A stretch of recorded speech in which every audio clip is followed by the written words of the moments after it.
Et même, forcément, hors intimité, hein, je veux dire, même juste donner la main, j'y arrivais pas. Ok. Ouais. La main sur l'épaule, juste pour un petit câlin, j'y arrivais pas. Incapable. Mhm. Des, même des paroles valorisantes, non, impossible. Mais un blocage dans tout en fait. C'était impossible pour moi de recevoir l'amour en fait de mon époux. Peu importe que dans l'intimité, même hors intimité, c'était pas possible pour moi. Vraiment pas.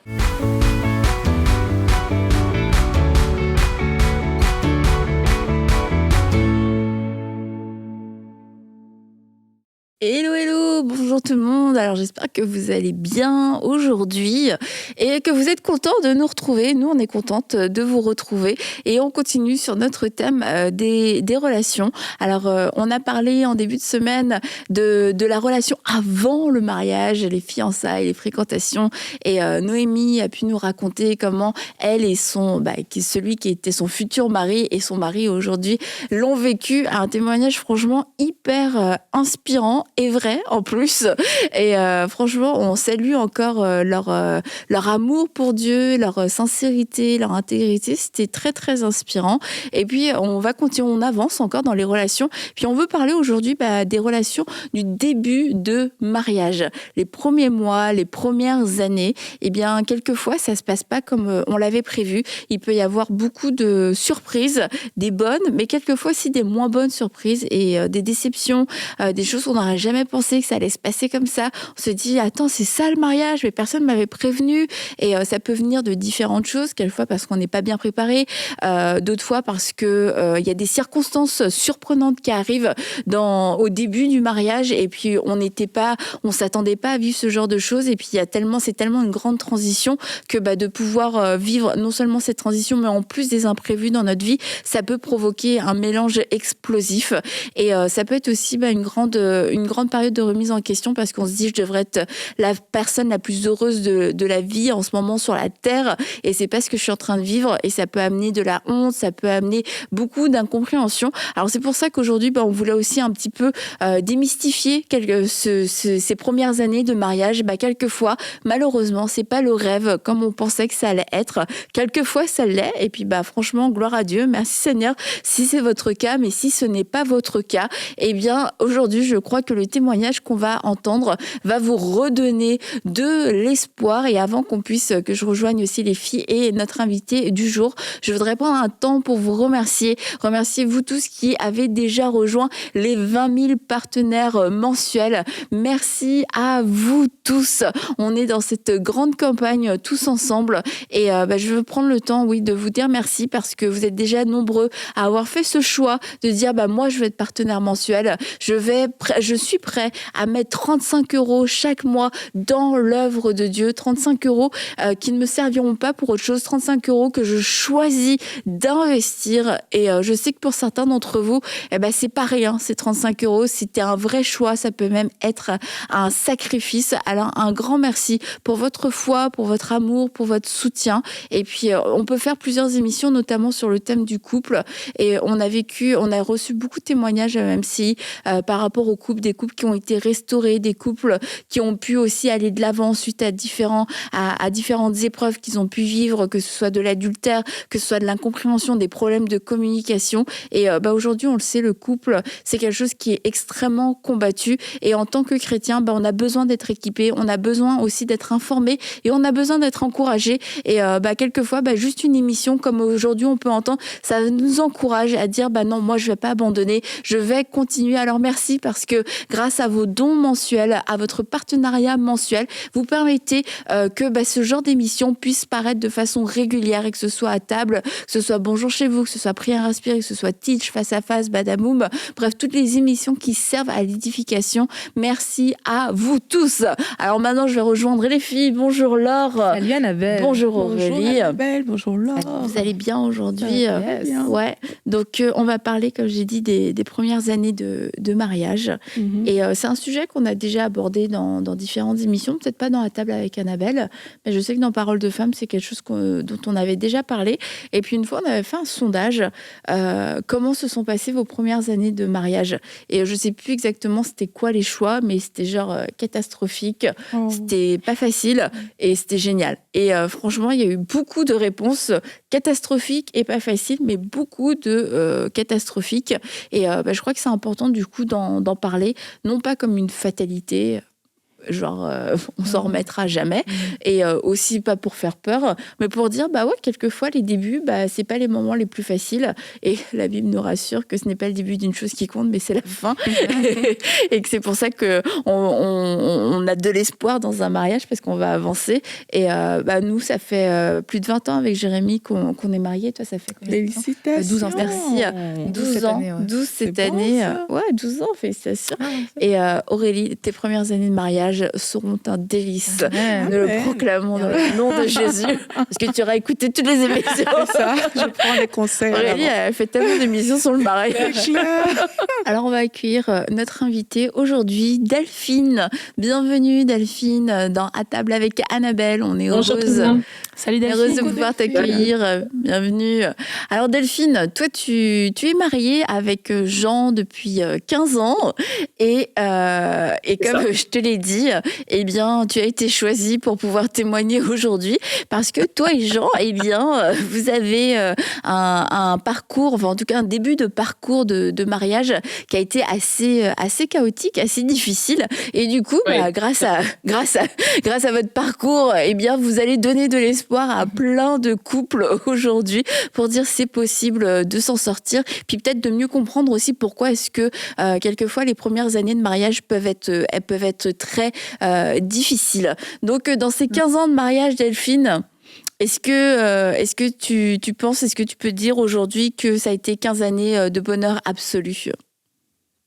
Absolument pas, en fait. Vraiment pas du tout. Vraiment, Vraiment pas du Absolument tout. non, Et vraiment pas. du coup, ouais, Vraiment. parce que donc, comme on disait, les débuts ont été difficiles.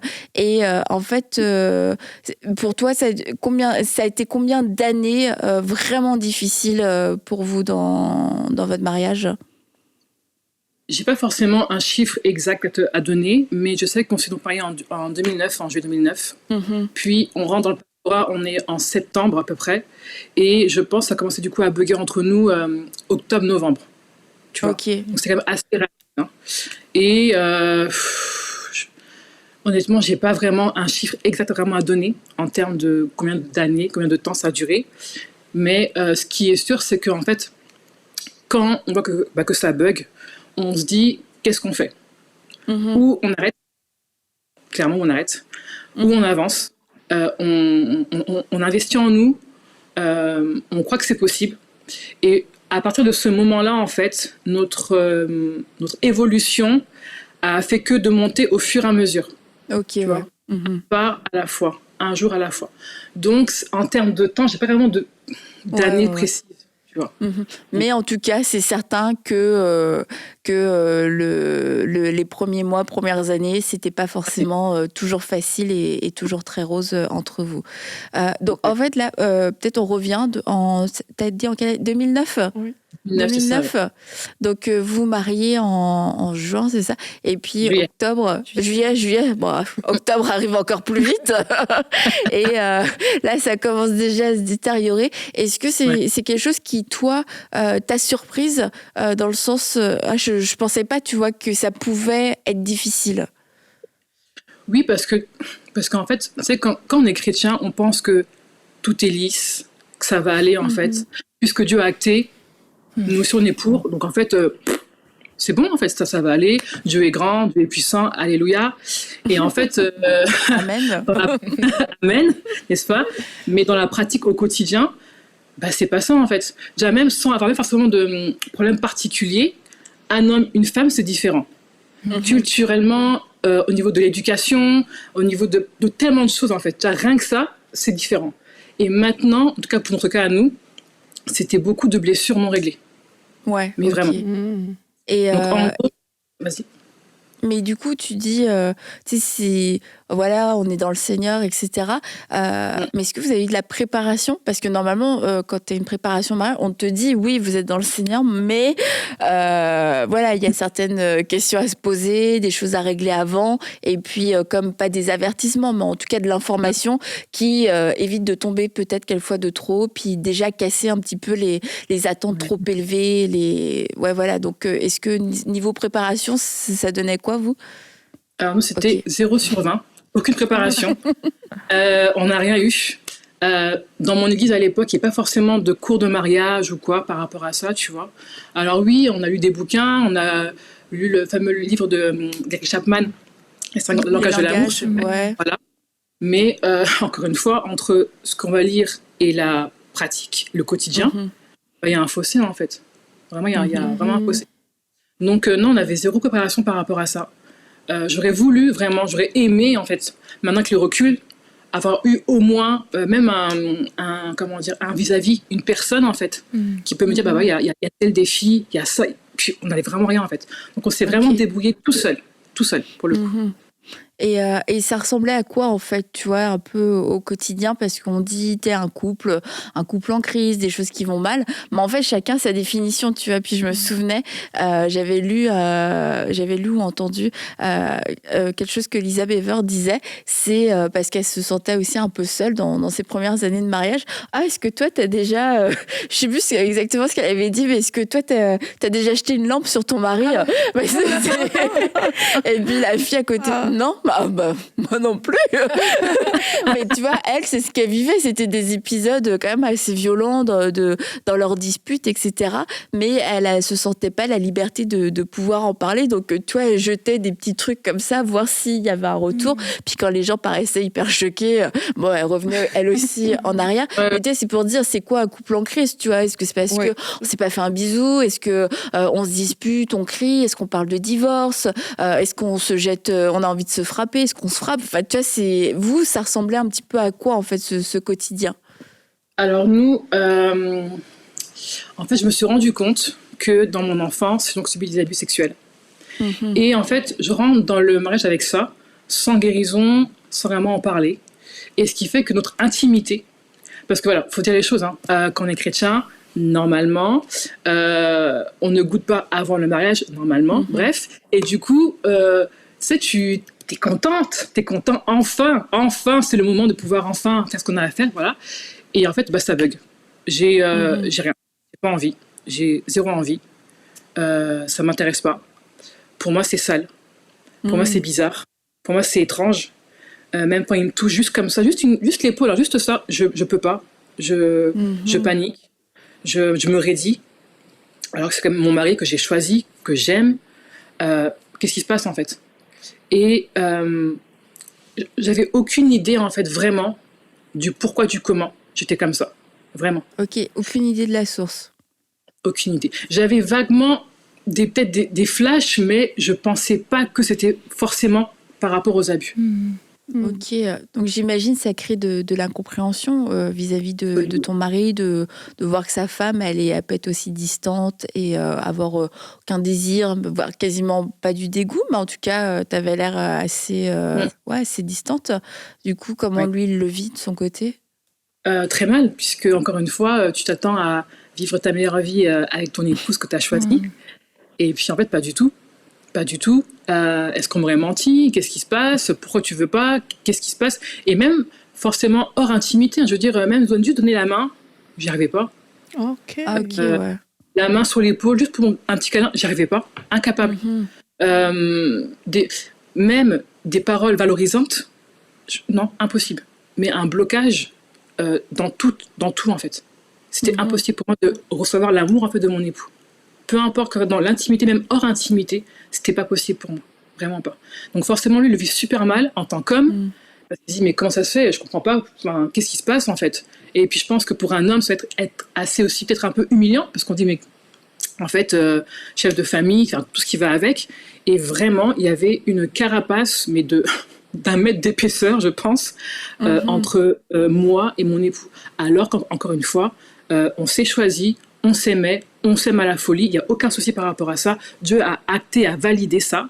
Mais moi, à l'instant T, j'étais incapable de recevoir l'amour de mon mari. Incapable. Et du coup, à quel moment t'as mis le doigt sur la source, t'as su d'où ça venait? C'était en mars du coup 2010, durant un temps de louange. Et là, je suis incapable de louer Dieu. Je fais que pleurer. Et je me dis, mince, mais qu'est-ce que j'ai, Seigneur, je comprends pas. J'aimerais bien pouvoir te louer, mais j'arrive pas. Qu'est-ce qui se passe? Dis-moi, qu'est-ce qui se passe? Et là, de manière très douce, très calme, mais très directe. Dieu me parle souvent de manière très directe. Il me dit, tu as été abusé dans ton enfance. Point final. Juste ça. Et là, en fait, c'est la douche froide, en fait. Je me dis, attends, comment ça, en fait? Je comprends pas. Je comprends pas. Donc, en fait, depuis que j'ai... Donc, en fait, c'était entre mes 6 et 8 ans, je pense. Donc, depuis que j'ai l'âge donc, de 6 ans jusqu'à maintenant, donc j'ai donc à l'époque 25 ans. Ouais, 25 ans. Donc, depuis tout ce temps-là, en fait, je me trimballe, en fait, des blessures, des bagages, un poids, des poids qui m'empêchent d'être pleinement qui je dois être en tant que femme, en tant qu'épouse aussi. Et je me dis, mais c'est pas possible. Et à la fois, je tombe de haut, mais en même temps, je suis tellement reconnaissante parce que enfin, je sais pourquoi ça ne va pas. Enfin, j'ai capté pourquoi je suis aussi mal dans mon corps, aussi mal dans ma tête, aussi mal avec mon époux. Enfin, j'ai la source. Et pour moi, c'est clairement une bonne nouvelle parce que enfin, ça y est, je vais avancer. Est-ce que vous en avez parlé à des personnes de votre entourage lorsque il y avait ces défis-là ou pas du tout? Pas du tout. Pas du tout. Si tu veux, c'est peut-être bizarre à dire, hein, mais quand on est dans le pastorat, quand on est pasteur, on, voilà, on garde tout pour nous en fait. On a peur de parler aux autres personnes, on a peur du jugement, on a peur de ce qu'on va dire, enfin ce qu'on du coup va penser de nous en fait tout simplement. Mais malgré ça, j'ai quand même une amie qui a pu être pour moi une oreille attentive à ce moment-là, mais j'ai pas vraiment déversé mes émotions, nos défis. J'ai pas vraiment été vraiment en profondeur par rapport à ça. Donc c'était quand même assez compliqué. Et puis à l'époque, il y a maintenant 15 ans, c'était pas autant comment je dirais, autant répandu en fait. C'était quand même assez tabou, on n'en parlait pas. Il y avait rien à l'époque. Il y avait rien, pas de bouquin, il y avait rien en fait pour nous aider. Ce qui fait que on était vraiment livrés vraiment à nous-mêmes, tout simplement. Et Delphine, du coup, toi, qu'est-ce que tu as fait après que Dieu t'ait parlé, t'ait fait cette révélation? Est-ce que tu en as parlé à ton mari? Est-ce que tu en as parlé à d'autres gens? Oui, en fait, j'étais tellement enfin, je sais enfin ce qui se passe, je sais enfin la source, je sais enfin que j'en ai parlé quasiment, enfin pas à tout le monde, non j'abuse, j'exagère, mais il y avait des femmes autour de moi et d'écouter, bah, il se passe ça en fait, il se passe ça, qu'est-ce que je fais, il se passe ça, qu'est-ce que je fais. Et j'avais besoin vraiment de le dire, de le verbaliser, de libérer la parole par rapport à ça. C'était trop important pour moi, en fait. Et du coup, Jean, mon époux, donc je lui ai dit. Et pareil, il était enfin soulagé de savoir que on connaît maintenant la source. On sait ce qui se passe, on sait pourquoi, je sais pourquoi.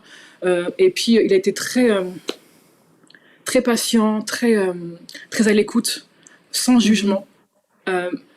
Il a été... en fait... C'est même lui qui m'a dit, bon, maintenant, on avance, en fait. On se prend par la main. Je t'ai choisi, tu m'as choisi, Dieu a acté notre union. Donc, nous deux, maintenant, on va avancer. Et vraiment, il a été d'une patience, d'un amour. Si c'est pas de Dieu, je sais pas d'où ça vient.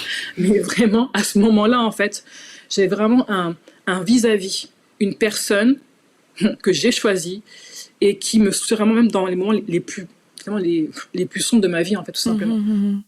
Enfin, on savait précisément le pourquoi du comment et c'était vraiment pour nous un soulagement, vraiment. Et qu'est-ce que vous faites du coup à ce moment-là? Alors à ce moment-là, qu'est-ce qu'on fait? On cherche de l'aide. Sauf qu'il y a 15 ans en arrière, c'était pas aussi,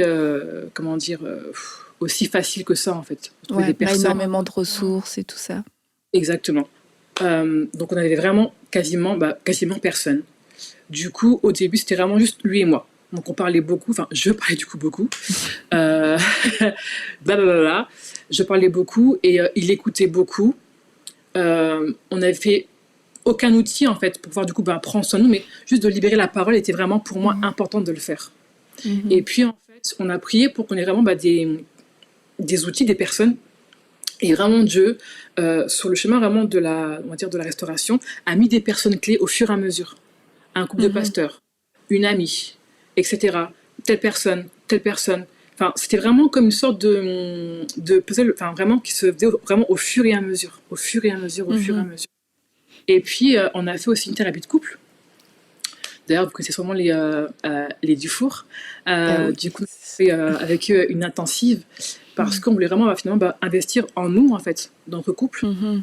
Et vraiment, en fait, on a refusé que mon passé impacte encore notre présent et notre Mhm. futur. Mhm. Mhm. Donc, on a fait ce qu'il fallait, en tout cas. Bravo, c'est super. Mais avant d'arriver même jusque-là, juste revenir un petit peu en arrière, parce que j'entends vraiment que c'était tellement un soulagement. C'est Oui. presque même toi, quand tu le racontes, il y a de la joie et tout, c'est super, Mais on en a vraiment. parlé, etc. Mais est-ce que quand même dans ce processus, est-ce qu'il y a eu des moments qui ont été plus douloureux, notamment pour toi, tu vois, parce que de faire face à cette vérité, quelque chose qui a été enfoui, donc on parle Oui. d'un traumatisme. Est-ce qu'il y a eu des moments quand même difficiles à ton niveau? Bien sûr. Bien sûr. Déjà même avant de le savoir, de sentir, tu sais, t'es pas une femme à part entière, en fait. Tu vois. Mhm. T'es quand même une demi-femme. Voilà, j'étais une femme, mais sans plus. Donc, beaucoup de culpabilité, beaucoup de honte, une estime de moi, mais qui était à moins 10 000, Ok. vraiment. C'était assez complexe pour moi. Et puis, dans le process, donc après, il y a eu des hauts et des bas. Et les bas Mhm. étaient vraiment pas faciles. Parce que il faut tout repenser, en fait. Ouais. C'est-à-dire que depuis mes 6 ans jusqu'à mes 25 ans, l'empreinte des abus était sur ma vie. Donc il faut tout repenser différemment, revoir mon corps différemment, me voir Mhm. différemment, penser différemment de moi. C'était un process extrêmement long, extrêmement douloureux. Je me vois encore en train de crier à Dieu, me dire mais en fait ça va finir quand? Je me sens comme une imposteur en fait. Je suis l'épouse de Jean, mais en fait je suis pas à 100% l'épouse de Jean. Je m'aime pas, j'aime pas mon corps qui a été finalement bafoué. Enfin, c'était Mhm. assez compliqué en fait. C'était pas forcément.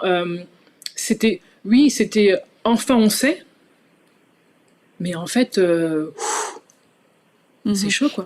Et est-ce que du coup, tu as compris aussi, peut-être dans ton caractère, certaines choses que tu manifestais dans des réactions, tu vois, pourquoi tu réagissais Oula, comme ça? Oula, oula, effectivement. on touche un point là, Toucher on à touche quelque un chose. point. Exactement. Alors, faut savoir que j'ai un caractère fort. Bon, jusqu'à là, voilà, Pas de c'est pas, problème, c'est pas un bon. péché. Sauf que, en fait, il s'est transformé en sale caractère, clairement. Et j'étais une femme très colérique, Ok. très nerveuse. Mhm. Et je dirais même, je me prenais un peu pour la chef de famille, quoi. Tu vois, c'est moi qui Mhm. devais voilà, tout passer par moi. Heureusement que Jésus est passé par là, hein. Mais c'était quand même assez compliqué. J'étais vraiment un tempérament vraiment très dur. Rigide. Très, en fait, je laissais rien passer, quoi. Je laissais rien Mhm. passer, vraiment. Et même dans mon adolescence, je me revois faire des crises de nerfs, enfin, être très, comment dire, être dans mon coin, pas trop parler, et je savais pas pourquoi en fait. Et de Mhm. me dire que les abus ont même impacté qui j'étais, Ouais. mon caractère, ma personnalité, même Mhm. comment je m'habillais, enfin tout en fait, hein. En fait, ça impacte toutes les sphères de ta vie. Mhm. Je me suis dit, mais c'est juste pas possible. C'est juste pas possible. Et de voir que même dans mon tempérament, en fait, j'ai fait énormément souffrir mon mari. Vraiment. Mhm. C'était très, très compliqué. C'était vraiment dur, en fait. Vraiment, avec le recul, non, ça va beaucoup mieux, mais avec le recul, je me dis, mais en fait, j'étais vraiment infecte. J'étais vraiment une femme infecte, clairement. Et en même temps, le dimanche, il y a l'église. Hein, la Ah semaine, il y oui, a puis vous l'église. étiez pas, Ouais. Ouais. vous étiez pasteur. Ouais. Oui, c'est ça. Pendant quelques minutes, j'avais oublié. Ok, d'accord. Donc, Donc en fait, c'est tout ça à prendre en compte. Et puis, quand tu commences le pastorat, en tout cas pour mon cas, hein, je sais pas vraiment comment me positionner, quoi dire, quoi faire, comment me tenir, comment machin. Tu es la femme d'eux, mais en même temps, bref, un chantier pas possible. Vraiment un chantier pas possible. Puis ton mari, lui, du coup, donc ça peut déjà être évident, mais lui, comment il réagissait? Est-ce qu'il avait un certain recul? Est-ce qu'il arrivait? Parce que c'est sûr que dans le coup du moment, ça doit pas être évident, mais avec tout ça, comment il réagissait, lui? Comme je dis souvent, je crois que Dieu a donné à Jean une patience céleste, un amour céleste. Parce que franchement, gérer une femme blessée, bon courage. Avec toutes les émotions, les hormones, etc., par tout ce qui va avec, bon courage. Et pendant du coup ce temps-là, je crois vraiment que Dieu a donné vraiment à Jean une patience, un amour en fait envers moi, et pas de jugement. C'était pas simple pour lui, attention, c'était pas simple pour lui aussi. Hein. De toute façon, il le dit lui-même, hein. C'était pas simple, mais il avait finalement les capacités en fait, vraiment de Dieu, pour gérer la situation. Il disait, parfois, je comprends pas ce qui se passe, je t'écoute, mais je comprends pas forcément ce qui se passe, mais je suis là. Ou alors, en pleine crise de larmes, il venait, il mettait du coup de la louange pour m'apaiser. Enfin, des petits trucs comme ça qui faisaient que, finalement, il prenait vraiment soin de moi, vraiment à sa manière, mais vraiment avec l'aide de Dieu. Vraiment, sincèrement, c'était, pour moi, c'est vraiment un miracle, parce que honnêtement, s'il m'avait dit, écoute Delphine, je t'aime, mais pour moi, ce n'est plus possible. Je pars, j'aurais vraiment compris parce que vraiment j'étais pas gérable, pas du tout.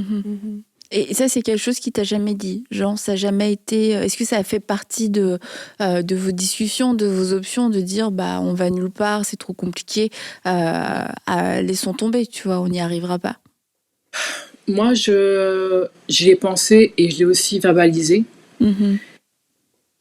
Pas parce que j'aimais pas ou quoi, non, pas du tout, au contraire, parce que je souffrais trop et Jean aussi souffrait trop et voilà. Et en fait, Jean a dit non, en fait, non, je refuse en fait, je refuse, je t'aime, on est ensemble, je t'ai choisi, tu m'as choisi, Dieu est avec nous, on y va quoi. Et j'étais vraiment sur le point vraiment de défaillir par rapport à ça, vraiment de baisser les bras. Il dit attention, voilà, c'est comme ça, point barre. Et lui, non, il a dit non, je refuse ça. Je veux vraiment aller de l'avant avec toi et on va y arriver. Et vraiment, il m'a tellement soutenue. Il a vraiment été...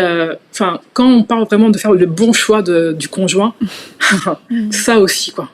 Et c'est là aussi on voit avec qui j'ai épousé à ce moment-là.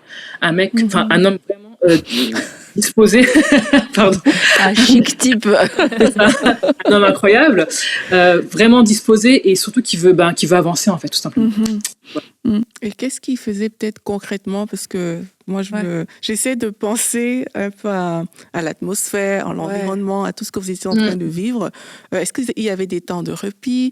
Ou alors c'est que tout le temps, c'était peut-être lourd? Et une fois, justement, que vous avez mis le doigt sur ce qui ne fonctionnait pas, de façon concrète, comment ça se passait? Quelles sont les actions qui ont fait la différence vraiment au point où ça a fini par basculer dans le temps?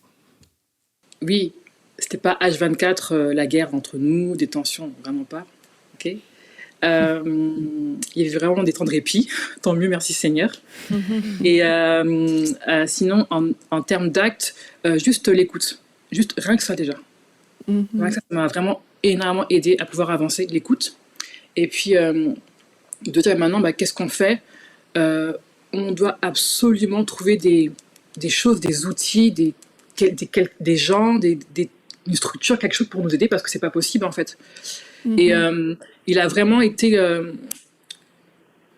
l'impulseur pour pouvoir du coup avancer en fait. Vraiment, c'est proactif, vraiment.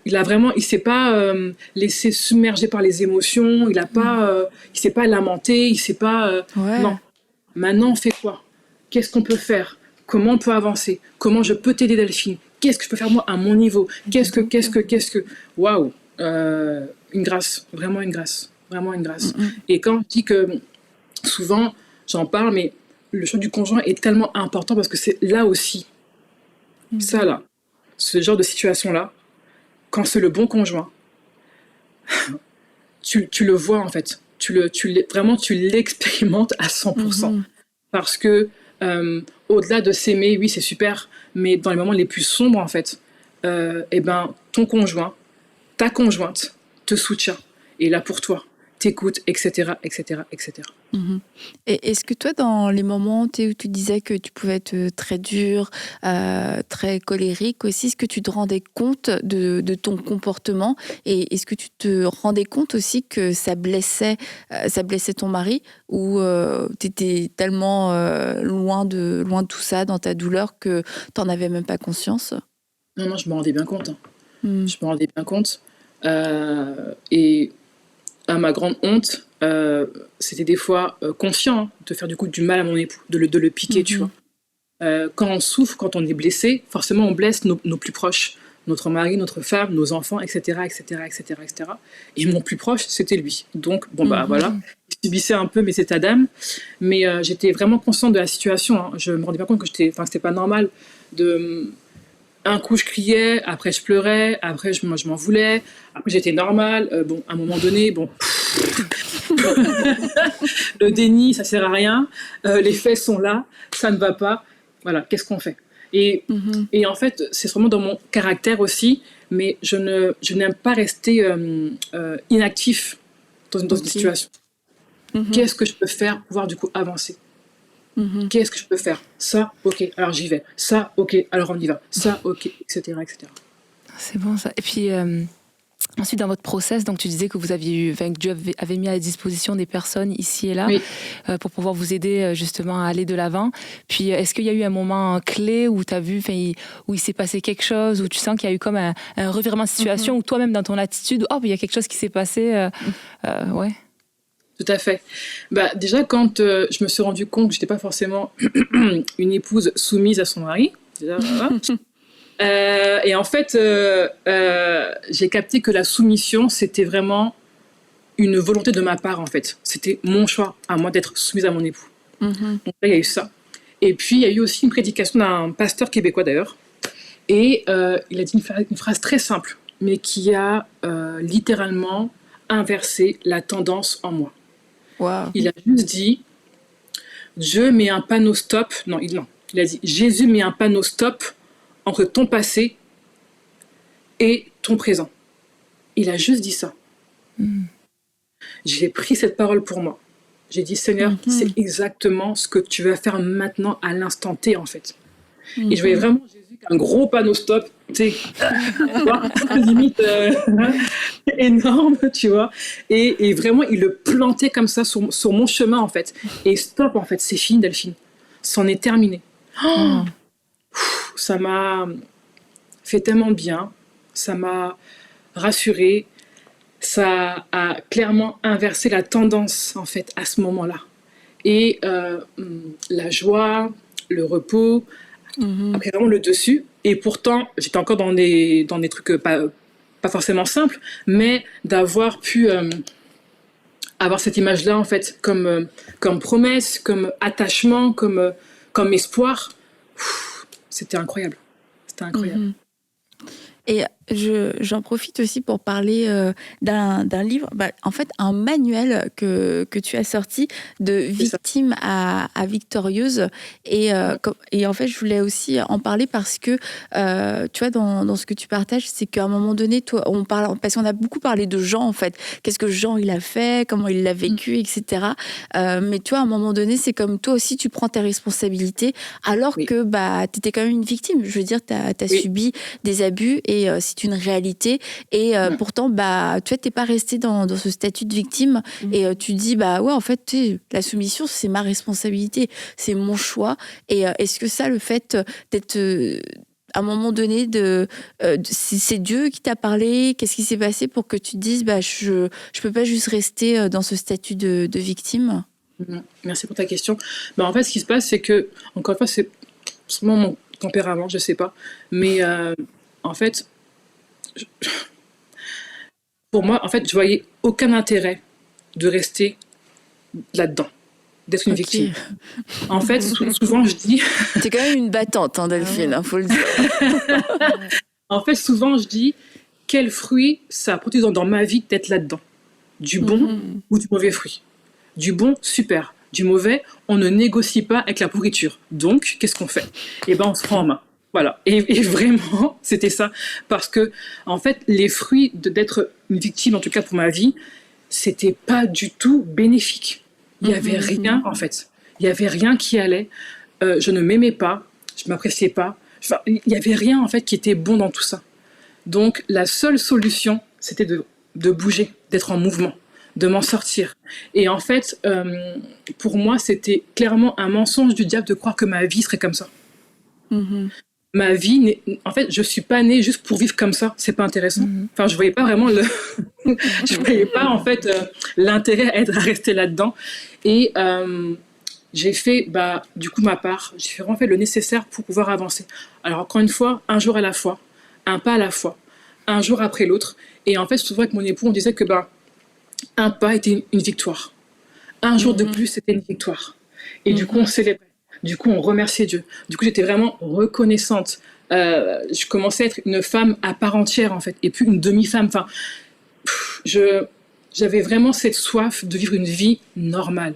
Une vie normale. Et je crois que Dieu avait en réserve pour moi une vie normale. Donc, alors, on y va, j'y vais. Voilà, tout simplement.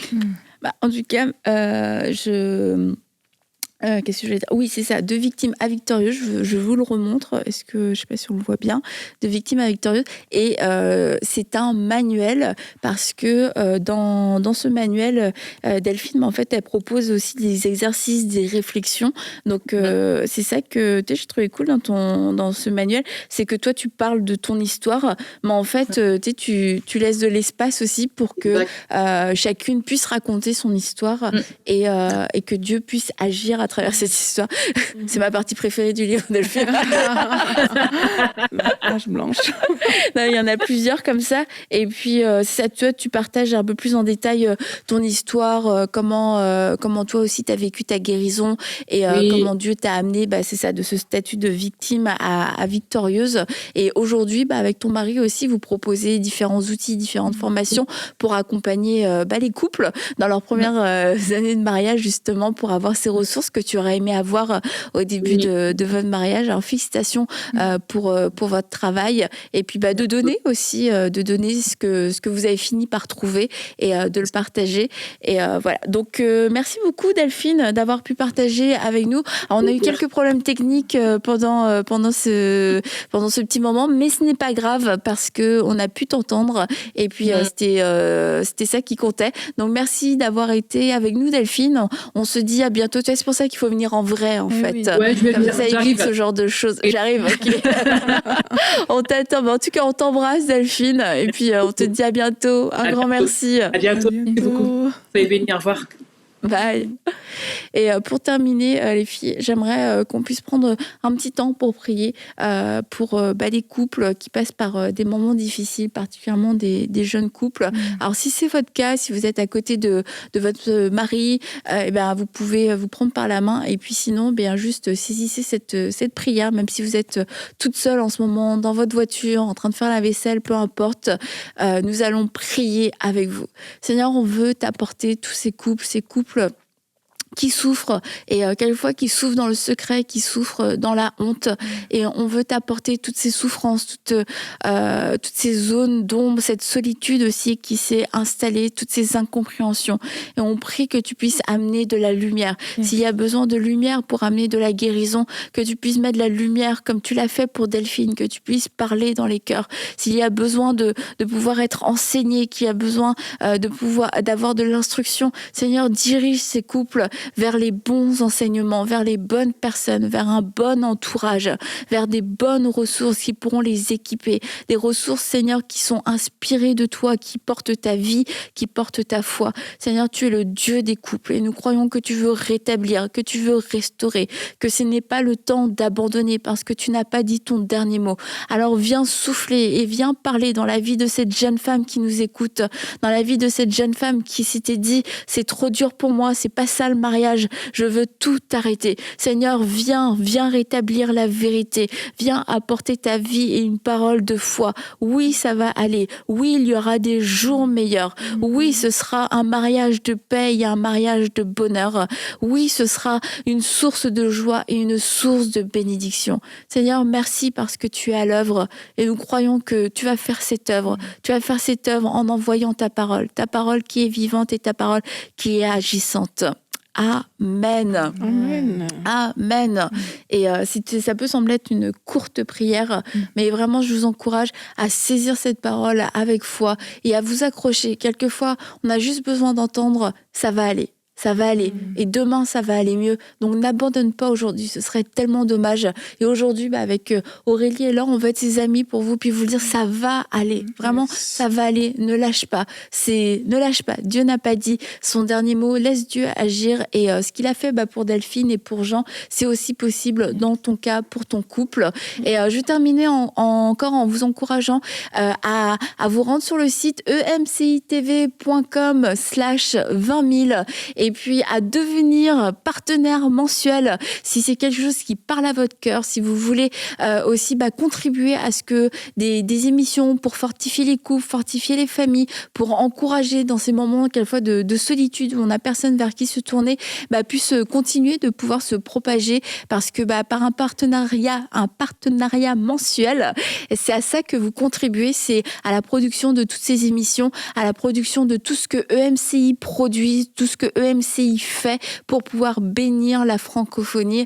Alors vous pouvez aller sur emcitv.com/20 000 et partenaire mensuel, c'est 35 € par mois. Et oui, de façon fidèle. Et je crois que aussi fidèlement que vous serez fidèle avec votre partenariat, aussi fidèle sera Dieu. Et Dieu ne vous abandonnera pas s'il vous a donné une parole, si c'est quelque chose qu'il a mis dans votre cœur.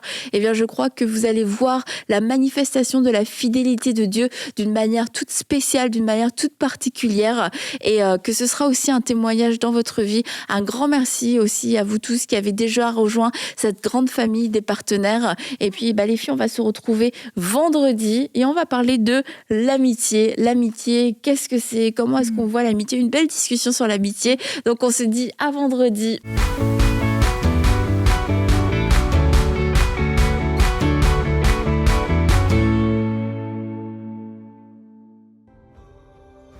Dès maintenant, faites partie des 20 000 partenaires mensuels qui porteront la vision d'EMCI et qui l'amèneront encore plus loin. Pour faire votre don, rendez-vous sur emcitv.com/20 000.